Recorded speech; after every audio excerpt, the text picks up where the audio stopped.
On retrouve nos experts pour la suite et la fin. L'opposition au Togo a tenu samedi à Lomé son premier meeting dans la capitale après plus de 2 ans d'années d'interdiction. Toutes les manifestations de l'opposition ont été interdites depuis mars 2020 après la découverte du premier cas de Covid-19 dans le pays. Et c'était avec Kondjedi, l'un des fiefs traditionnels de l'opposition, Samir Ouro Saba. Madame Brigitte Adjamagbo Johnson parle de satisfaction. Bien sûr, c'est une satisfaction parce que les partis politiques, que ce soit de l'opposition, du pouvoir, participent, comme je l'ai dit, à l'éducation de la population. Donc il est important que par rapport à l'actualité qui prévaut dans le pays, que les leaders politiques puissent entretenir les populations sur ces sujets-là pour recueillir leur avis par rapport à ces sujets-là et ensemble définir une ligne de lutte. Donc c'est véritablement de la joie pour ces partis politiques, notamment de l'opposition.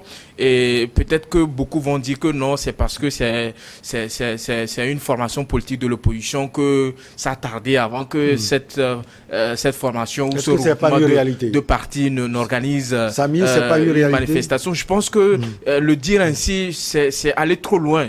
On sait dans quelles conditions les manifestations ont été arrêtées. C'est parce qu'il y avait un problème de santé publique. Et au-delà de ça, nous avons assisté également à cette question de terrorisme et tout. Et donc les autorités ont des informations que nous n'avons pas, que les partis politiques de l'opposition n'ont pas également. Donc ce sont les autorités qui ont en charge de gérer les affaires publiques, qui jugent des conditions acceptables pour organiser une rencontre ou une caravane, ou je ne sais pas trop, une manifestation politique. Donc, aujourd'hui, comme eux-mêmes, ils l'ont dit, que c'est une satisfaction, c'est vraiment une satisfaction. Et on a entendu au cours de ces derniers mois, au cours de ces dernières semaines, les autorités togolaises également sont intervenues pour dire que lorsque les conditions seront réunies et que les autorités vont juger nécessaire et que les populations ou la vie de la population ne sera pas en danger et que la vie même de ceux qui organisent ne sera pas en danger, ça ne coûte aucun problème, ça ne coûte rien pour le pouvoir central ou décentralisé de pouvoir accepter ou donner son accord pour que ces manifestations puissent se tenir. Mais au-delà de tout, par rapport à ce regroupement de partis politiques et je pense d'organisations de la société civile, DMK, c'est la DMK, Dynamique Monseigneur Kodjouro. Je pense qu'ils sont également dans l'émotion. Vous savez, c'est ces gens-là qui n'arrivent pas à oublier les élections. À quel niveau? Mais ils n'arrivent pas à oublier l'élection présidentielle. Est-ce qu'ils ont encore parlé de l'élection? Parce que c'est consommé depuis Mais c'est consommé depuis, mais il revient toujours, il revendique également. Où est-ce que vous étiez à la manifestation? Est-ce que vous avez assisté à la séance? Est-ce que vous savez ce qui a été dit? Vous ne savez pas. Donc c'est des gens qui sont toujours dans l'émotion, qui ont toujours gardé cela, comme quoi on les a volé les élections, alors qu'on sait qu'au Togo et dans la plupart des pays, je l'ai toujours dit, il y a des institutions qui sont chargées de l'organisation, de la proclamation et de la confirmation des élections. Du moment où cela a été fait et que les recours ont été déposés, les recours ont été vidés et que la Cour constitutionnelle a donné les résultats définitifs, je pense que la page s'est définitivement tournée. Vous avez même vu que depuis lors, le pays a amorcé un développement pas possible. Des chantiers sont en cours, le pays fonctionne comme il le faut, même si certains continuent par rêver. Je pense que cette manifestation leur a permis de revenir dans la réalité. Je suppose qu'ils ont pris conscience des enjeux électoraux qui s'annoncent véritablement. Et si j'ai un conseil pour eux, c'est qu'ils doivent s'adonner à cela, de mobiliser leur base pour que les élections prochaines, qu'ils puissent faire bonne impression. Alors, Donatien Aousso, on peut comprendre Samir Ouro Saba, parce que les autorités détiennent des informations que l'opposition n'a pas, que les partis politiques n'ont pas. Ça, c'est clair et net. Mais ce que souvent l'opposition dénonce, selon elle, c'est cette gestion, si on peut le dire, à géométrie variable dans l'attribution, si je peux le dire, du OK pour les manifestations. Parce que pour l'opposition, et les partis proches du pouvoir, ou bien le pouvoir unir même, organise quelques manifestations et l'opposition a cité des endroits précis. C'est ce que j'ai voulu faire remémorer à mon cher Ouro Saman, que c'est pas forcément la crise de Covid qui avait milité, qui aurait milité dans l'interdiction, parce que plusieurs États dans le monde s'en sont servis de cette Covid pour restreindre un tout petit peu la liberté.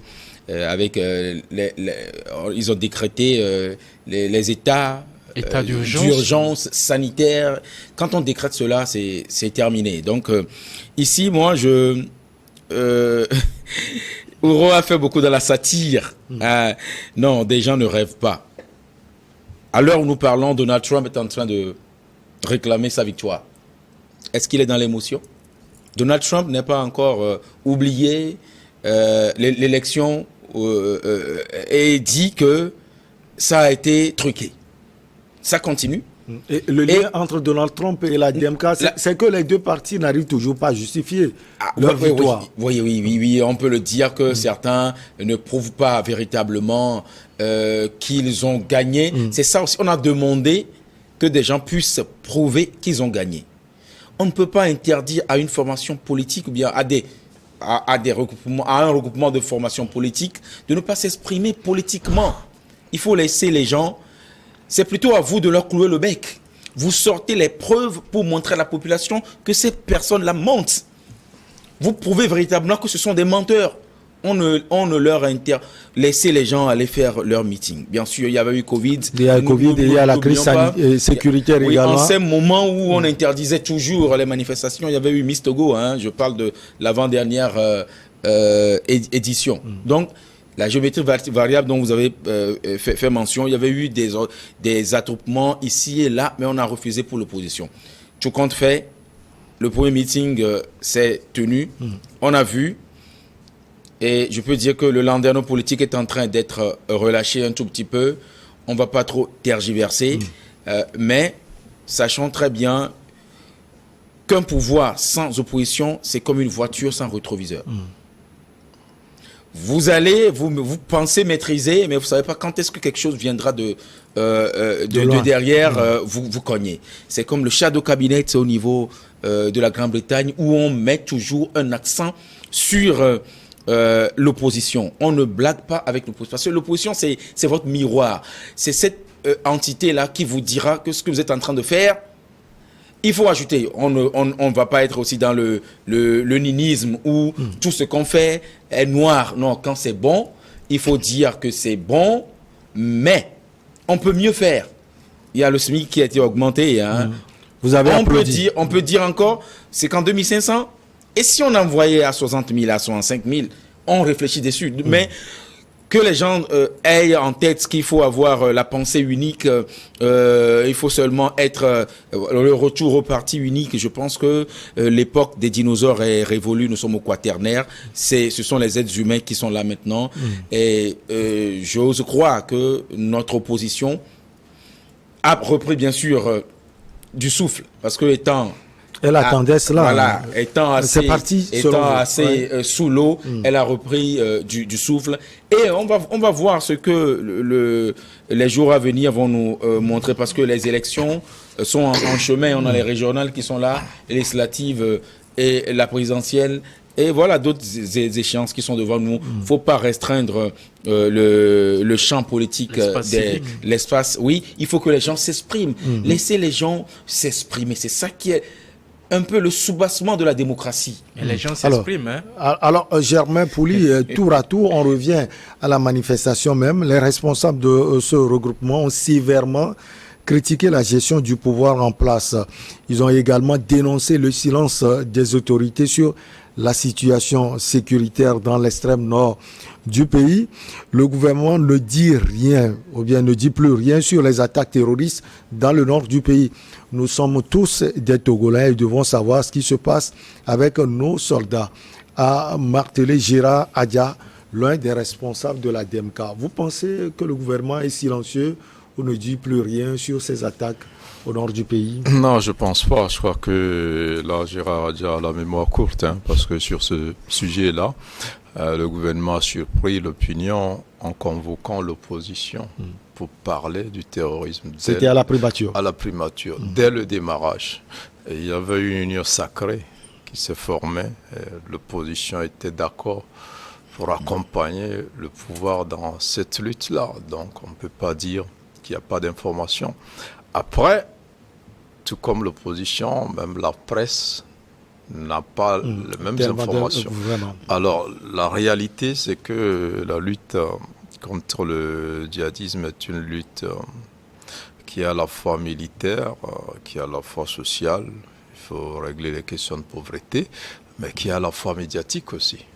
Et ça, aujourd'hui, quand on communique beaucoup, on fait aussi de la promotion à ces mouvements et on sème aussi la panique au sein des populations et le djihadisme évolue, prend de l'ampleur aujourd'hui. Plusieurs gouvernants l'ont compris et communiquent de façon assez, je dirais, responsable, mesurée, mais assez stratégique. Alors, il y a des moments où nous-mêmes, en tant que journalistes, on cherche des infos. On n'avait pas assez d'informations, je me souviens. Et l'armée a eu, à travers certaines organisations de presse, à travailler, notamment avec les médias, sur la communication en temps de crise, notamment avec ces phénomènes-là. Et on a compris beaucoup de choses. Maintenant, si les politiques veulent savoir ce qui se passe, les infos que le gouvernement peut leur donner, leur donnera. Et je crois que le gouvernement a créé justement ce cadre. Ils avaient promis se revoir, mais je pense que ça n'a pas été fait. Et donc, si l'opposition s'intéresse et veut participer, c'est une bonne chose. D'ailleurs, le Peut-être gouvernement... que la DMK parle d'elle-même. Oui, sur ce sujet. Bon, je crois qu'elle n'y était même pas à cette rencontre. Ben, les absents... Il faut trouver un canal entre la DMK justement et le gouvernement.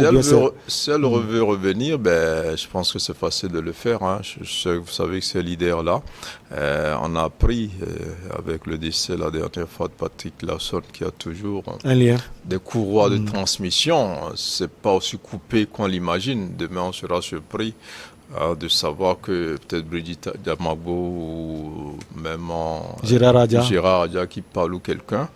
Donc, si la DMK veut revenir dans la dynamique, c'est une bonne chose. Mais dire aujourd'hui qu'ils ne sont au courant de rien, alors qu'ils étaient invités à cette rencontre-là pour mettre la classe politique au même niveau d'information et n'ont pas répondu à cette invitation, bon, peut-être... Il y a quelques membres qui étaient, je pense, si je ne me trompe pas. Non, je ne pense pas qu'on peut pas. Je pense qu'on ne peut pas faire ce procès-là au gouvernement. Mais après, la communication est très très sensible et on revient un peu dans le jargon militaire à ce qu'on appelle souvent secret défense. Donc, ce n'est pas tout qu'on dit ou qu'on porte à la connaissance de l'opinion et la presse aujourd'hui apprend cela, je dirais pas à ses dépens, mais on apprend à travailler dans ces situations-là et c'est pas une rétention de l'information, c'est pas une manipulation de l'opinion, mais la communication est partie intégrante de cette guerre-là aujourd'hui, sur laquelle s'affrontent le gouvernement et ses groupes terroristes. Alors, Samir Ourosama, l'opposition sort souvent sur de grands sujets ou bien dossiers. Elle avait déjà parlé de la gestion de la crise de Covid-19. Elle avait parlé également de la vie chère dans le pays. Maintenant, elle parle, surtout elle met l'accent sur les défis sécuritaires et pour elle, le gouvernement ne communique pas assez. Est-ce que vous aussi, vous le pensez ? Avant peut-être de placer quelques petits mots par rapport à cette préoccupation, je voudrais rappeler que c'est vrai que les manifestations ont été arrêtées, c'est-à-dire que l'autorité publique a jugé nécessaire de stopper l'organisation de ces manifestations. Je pense que d'autres moyens étaient encore de mise pour permettre aux autorités, aux leaders politiques de pouvoir communiquer avec la population, notamment les émissions radiophoniques, les émissions télévisées où vous avez plus la possibilité de toucher un si grand nombre que de regrouper un attroupement de personnes sans avoir une maîtrise totale de ce qui va advenir ou pas. Parce que si quelque chose arrivait, vous endossez la responsabilité en tant qu'organisateur. Je voudrais aussi placer un mot par rapport à ce que mon cher ami a dit. L'événement Miss Togo a été organisé avec toutes les dispositions nécessaires, notamment la présentation d'une carte qui prouverait que vous avez été vacciné. Les gens pouvaient présenter aussi leur carte, arriver sur un terrain de vaccination. Oui, les gens pouvaient présenter. De pouvoir faire cela, et de présenter cela. Ensuite, pour certaines personnes, c'est de pouvoir présenter leur test de Covid-19 valable, je pense, 48 heures et tout ça là. Mais ce n'est pas faisable pour les populations reculées dans un amont quelconque où beaucoup sont encore réticents que c'est une maladie que les Blancs veulent nous transmettre et tout ça là. Ça veut dire que beaucoup ne se sont pas fait vacciner. Ça, c'est de un. La principale difficulté, c'est que l'opposition n'était pas en mesure de s'assurer que tous ceux qui assisteront à ces manifestations, autant où il évoque, ont véritablement reçu les 2 doses ou les 3 doses. Et ça on ne peut pas calculer. Il a peut-être raison. On ne peut pas prévoir tout ce qui... Moi, je voudrais j'ai voulu placer ce mot par rapport à cela pour dire que au-delà de cette manifestation traditionnelle qui consistait à rassembler les gens et qui était stoppée, il y a également d'autres moyens qui permettaient. Maintenant, nous avons les réseaux sociaux, nous avons le numérique qui est en vogue, nous avons les émissions, nous avons les radios en langue locale, tout ça là. Ça permettait à ce que les gens puissent échanger avec la population pour qu'ils puissent transmettre leurs idéaux, de pouvoir s'exprimer sur un certain nombre de préoccupations majeures. Le deuxième point dont vous évoquez, aujourd'hui nous avons une opposition qui ne propose pas. Nous avons une opposition qui critique à longueur de journée. Vous pensez qu'elle ne propose pas? Attendez que je termine ce que je suis en train de dire. Qui passent par ici. Non, récemment fait dans l'exagération. Vous savez, il y avait partis politiques qui... Nous nous sommes habitués au Togo à critiquer, parce que c'est ça qui vend le plus. C'est-à-dire qu'à dire que ce que l'autre est en train de faire, il ne fait pas grand-chose. Tout comme si on nous mettait à sa place, on pourra mieux faire. Malheureusement, on a mis les gens à leur place, ils n'ont rien fait. Aujourd'hui, les gens sont maires des communes. Qu'est-ce qu'ils foutent là-bas? Avec des budgets colossaux, qu'est-ce qu'ils foutent? Ils ne foutent je ne suis pas d'accord. Je ne suis pas d'accord avec vous. Parce que la décentralisation vient à peine de démarrer. Est-ce que j'aille à la fin de mon argumentaire? Je voudrais rappeler qu'aujourd'hui, nous avons besoin d'une opposition constructive, d'une opposition qui est ouverte à accepter de rencontrer... Une opposition qui ne critique pas. Non, une opposition qui critique, mais qui propose ou qui fait des propositions de solutions que le gouvernement jugera nécessaire de prendre ou non. Et une opposition qui est apte à répondre aux invitations de l'autorité publique en place qui permettent à ces oppositions-là de profiter de ces créneaux.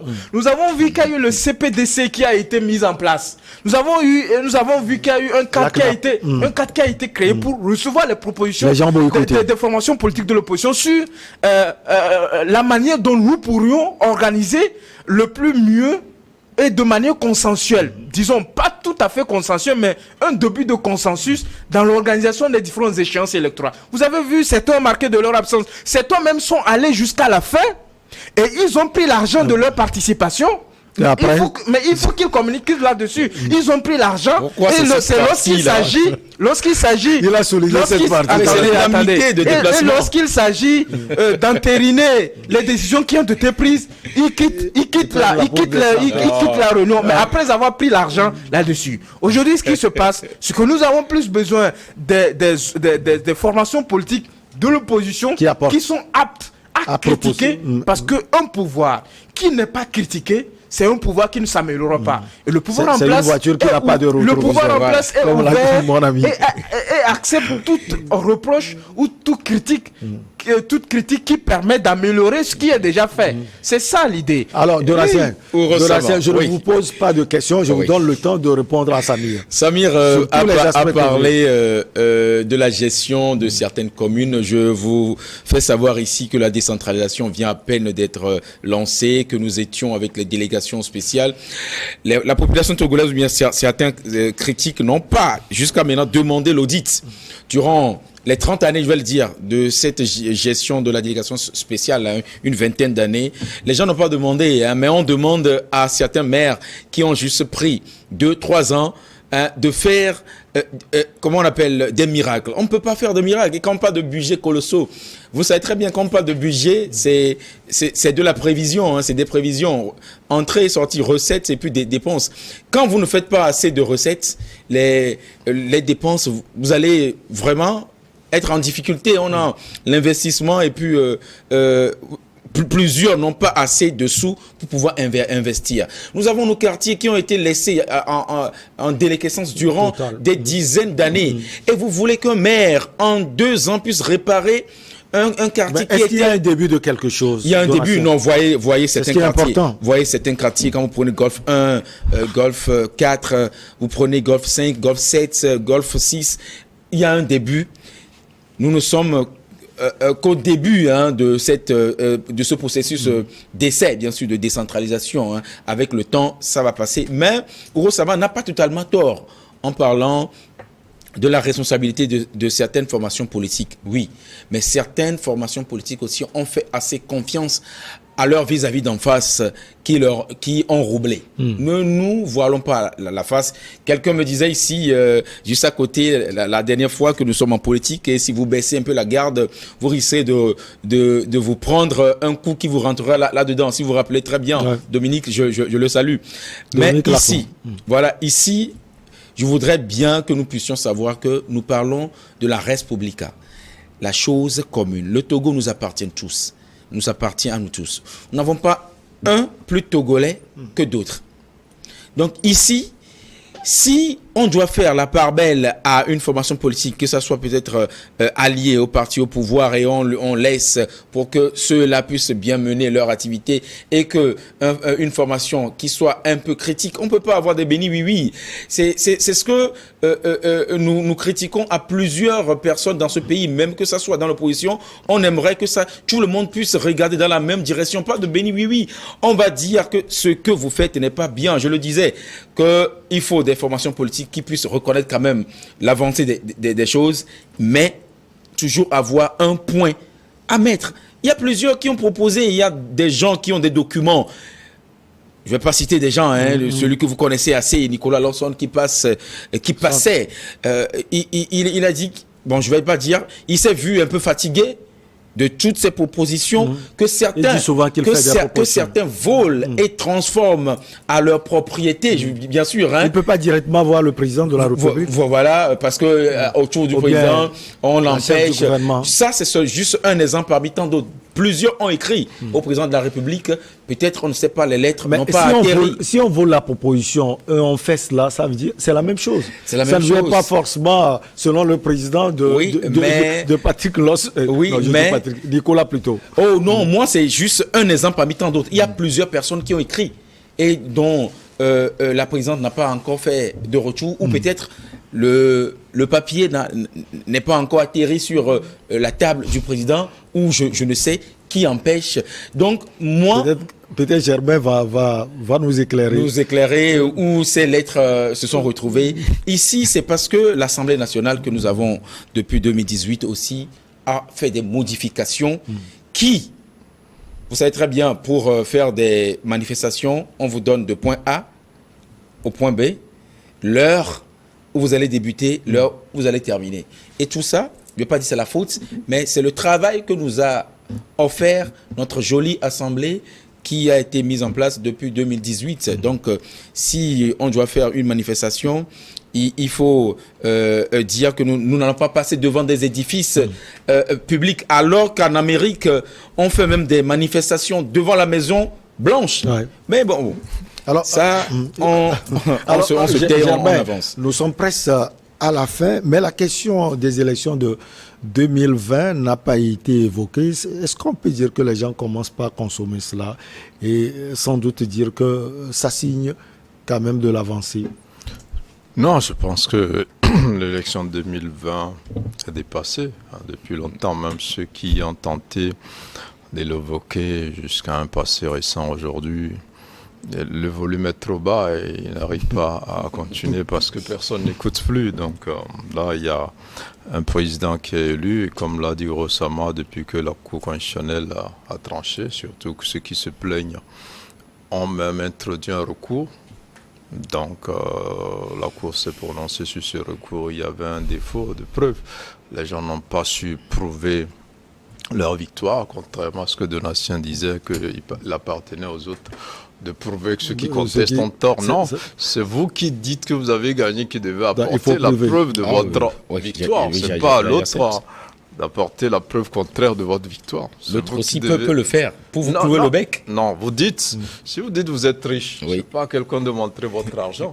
C'est à vous de montrer votre argent. Je prouve que vous êtes riche. Vous apportez la preuve de votre victoire. Donc je pense que la preuve n'a pas été apportée, la Cour constitutionnelle a tranché. Mais après, moi, ce qui m'embête un peu, l'opposition togolaise, depuis quelques années, on a vu avec le FRAC, a fait des manifestations publiques l'une des principales activités.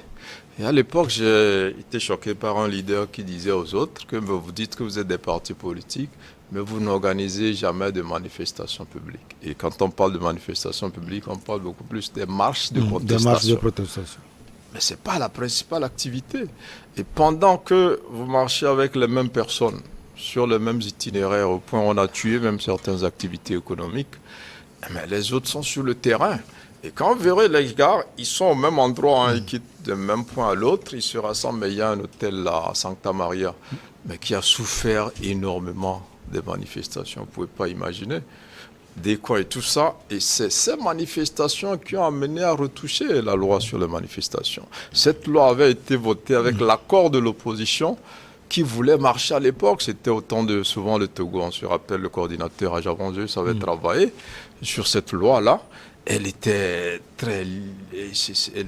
trop de liberté. Après, les gens sont allés cuisiner à des camps jusqu'à une heure tardive, soi-disant qu'ils veulent bloquer le pays et tout ça. Donc, les députés sont obligés de restreindre les libertés quand les gens en abusent. Je suis un peu déçu que Donatien reproche cela à ces élus-là. Il devrait plutôt les féliciter d'ailleurs d'avoir limité le mandat présidentiel, ce qui n'était pas le cas dans la Constitution. Mais après, je crois que l'activité principale d'une formation politique, c'est pas d'aller dans les rues, de contester. On a vu le FRAC qui a été champion. Moi, je me rappelle à l'époque, je me suis permis de totaliser un peu ce que ça a pu coûter à l'époque au FRAC d'organiser, parce que c'était évidemment de l'argent pour organiser une manifestation, c'est au moins 800 000. Certaines allaient dans les 2 millions et plus, selon l'ampleur. Mais quand vous organisez plus de 100 manifestations, calculez ça fait 2 millions face à. Calculez un peu, même aller au plus bas, 800 000. Parce qu'il faut louer des trucs, les podiums, les cars, les petits trucs, il faut intéresser les manifestants. C'est extraordinaire. Et ces gens ont marché pour quel résultat aujourd'hui? Je crois que, comme il le disait, il y a plusieurs canaux pour parler à ces militants. Soit on fait le porte-à-porte, on va sur le terrain, mais ce n'est pas les marches de contestation qui vous rendent plus populaire et qui font que vous gagnez une élection. Je crois qu'il faut revoir ça. Maintenant, après, sur le point sur l'opposition ne propose pas. On est d'accord qu'au Togo, l'opposition ne propose pas grand-chose. Après la rencontre dont on parlait sur le terrorisme des partis, après avoir fait des déclarations qu'ils allaient reverser leur contribution à la lutte, on n'en a plus beaucoup entendu parler. Maintenant, il parle de Nicolas Lawson, c'est vrai, c'est l'un des rares qui propose. Sauf que c'est pas souvent des propositions réalistes. Certaines sont bonnes.